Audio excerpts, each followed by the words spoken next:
चर्चा एक और है कि लालू प्रसाद यादव जो पूरा गणित लगा रहे हैं कहाँ से कौन लड़ेगा कौन नहीं लड़ेगा, चाहे वो खुद की पार्टी का मामला हो या चाहे कांग्रेस की बात हो, वो 12 लोकसभा सीटों को लेकर कॉन्फिडेंट बताए जा रहे हैं। उनको लगता है कि कम से कम 12 सीटें 40 पे हम जीत सकते हैं, यहाँ पर मजबूती से हम लड़ रहे हैं। वो कौन सी 12 सीटें हैं और आखिर क्या समीकरण है जिनकी वजह से उनको लगता है कि ये 12 सीटें तो हम जीत रहे हैं? देखिए, मैं आपको बताऊं कि आरजेडी की एक बड़ी ठोस रणनीति है। जी। वो रणनीति ये है कि अब नीतीश कुमार का चार्म उस तरह का नहीं रहा जो कभी हुआ करता। जी। नीतीश कुमार की पार्टी के सदस्य 16 सीटों पर लड़ रहे हैं। जी। इसलिए अगर जेडीयू को टारगेट किया जाए तो वो मैक्सिमम सीटें जीती जा सकती हैं। इसलिए आरजेडी ये मान रही है कि उन 16 में से 8 या 9 सीट आरजेडी निकाल लेगी। ये बात आप जान लीजिए। अब आप पूछ सकते हैं कि वो कौन लोग हो सकते हैं जो कि वो सीट निकाल सकते हैं। आप इस तरह की बात कर सकते हैं, वो कौन कौन सी सीट है। बिल्कुल। तो मैं आपको ये बता दूं कि पहला सीट जिसको लेकर के आरजेडी काफी कॉन्फिडेंट दिखाई पड़ती है वो है बांका। बांका से गिरधारी लाल यादव जेडीयू के उम्मीदवार हैं।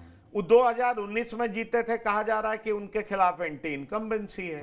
अब यह भी माना जा रहा है कि गिरधारी लाल यादव इस बार नहीं जीत पाएंगे क्योंकि 2014 में जयप्रकाश यादव जीत गए थे जब मोदी लहर थी। तो यह कहा जा रहा है कि यहां पर जयप्रकाश यादव निकाल लेंगे। यह मैं आपको बता दूं। दूसरी सीट है जहानाबाद। जहानाबाद पिछली बार आरजेडी 1700 के वोटों से हार गई थी।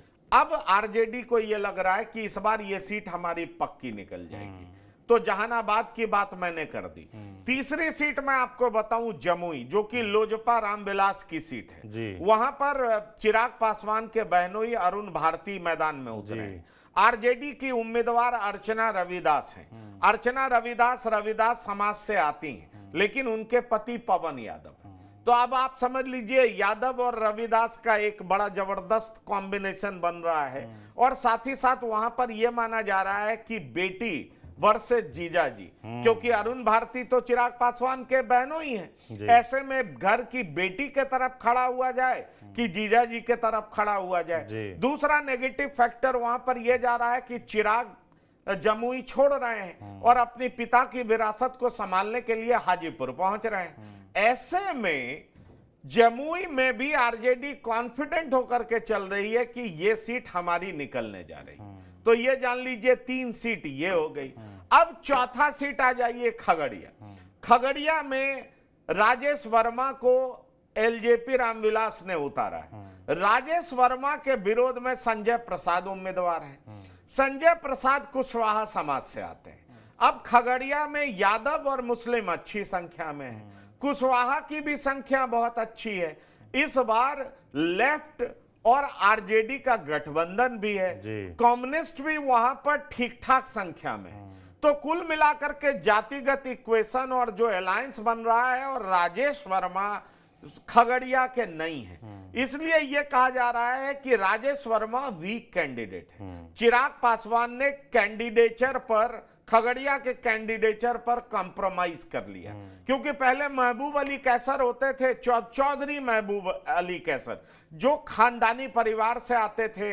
उनका हर जाति और तबके में अच्छा खासा वोट बैंक था, और वो इकलौते ऐसे मुसलमान थे जो बिहार से एनडीए से जीतते थे। अब आप समझिए इस बार चिराग पासवान ने उनका टिकट काट दिया, राजेश कुशवाहा को मैदान में उतार दिया है, राजेश वर्मा को उतार दिया और दूसरी तरफ कुशवाहा खड़े हैं। तो माना यह जा रहा है कि यहां पर भी एलजेपी रामविलास को तगड़ा नुकसान पहुंच सकता है। तो मैंने एक सीट बात की बांका, दूसरा जमुई, तीसरा जहानाबाद, चौथा खगड़िया, 5वीं सीट सारण जहां पर रोहिणी आचार्य चुनाव लड़ रही है, लालू प्रसाद की बेटी हैं। अब यह माना जा रहा है कि 2 बार से वहां पर राजीव प्रताप रूडी चुनाव जीतते रहे हैं। राजीव प्रताप रूडी के टिकट कटने की भी संभावना इस बार बहुत ज्यादा थी, बहुत ज्यादा चर्चा में थे, लेकिन उनको टिकट दे दिया गया है। माना यह जा रहा है कि पिछली बार उनके खिलाफ चंद्रिका राय तेज प्रताप यादव के ससुर उम्मीदवार थे जो कि बहुत ज्यादा राजनीति में सक्रिय नहीं रहे हैं। रोहिणी आचार्य सिंगापुर से ही राजनीति में सक्रिय नजर आती थी, एक्स पर ट्विटर पर लगातार सक्रिय दिखी हैं। उन्होंने अपना एक किडनी भी अपने फादर को डोनेट किया है। एक बेटी के रूप में उनकी छवि बहुत सफल बनी है। सारण से पहले भी लालू प्रसाद चुनाव लड़ चुके हैं।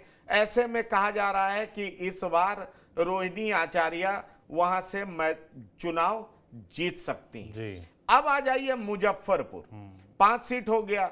मुजफ्फरपुर में अजय निषाद कांग्रेस के उम्मीदवार होंगे, आज ही कांग्रेस उन्होंने ज्वाइन किया है, तो मुजफ्फरपुर 6ठा सीट हो गया। अब आ जाइए शिवहर को लेकर के भी ये बात उठ रही है कि शिवहर में लवली आनंद को लेकर के बहुत अच्छा माहौल नहीं है, तो शिवहर से भी उनकी हार हो सकती है, तो वो 7वीं सीट हो गई।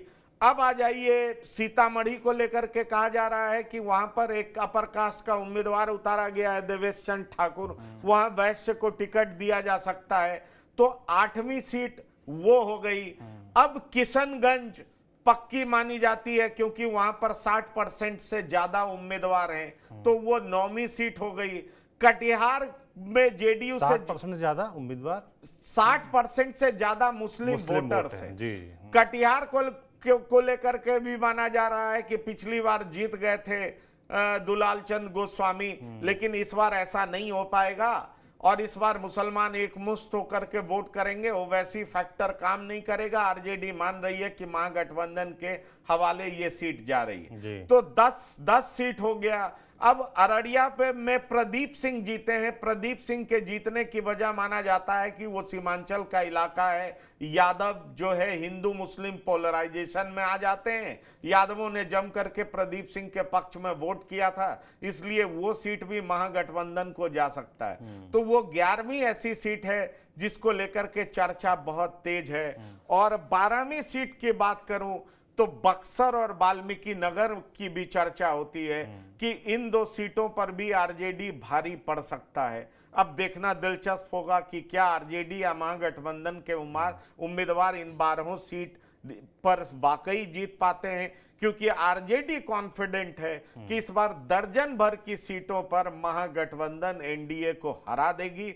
एनडीए का वो रूप दिखाई नहीं पड़ेगा, क्योंकि पिछली बार हमारा गठबंधन भी नहीं था, इस बार हमारा गठबंधन है, लेफ्ट के साथ भी गठबंधन है, हम A to Z की पार्टी बनने जा रहे हैं, तमाम जातियों में हम सेंधमारी भी करने जा रहे हैं, इसलिए इसका फायदा हमें मिलेगा।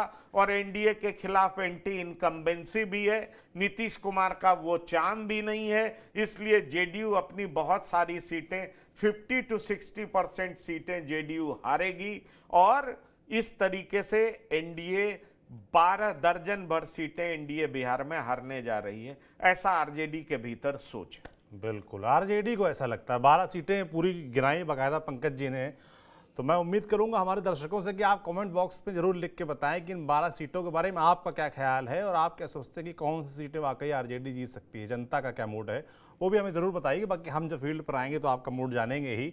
और लगातार बिहार की जो खबरें ऐसे आती रहती हैं, जो भी अपडेट्स आते हैं, चाहे वो कन्हैया कुमार को लेकर हो, चाहे पप्पू यादव को लेकर हो, आप तक पहुँचाते रहते हैं, ऐसे लगातार पहुँचाते रहेंगे। आप देखते रहिए TV9 डिजिटल। शुक्रिया।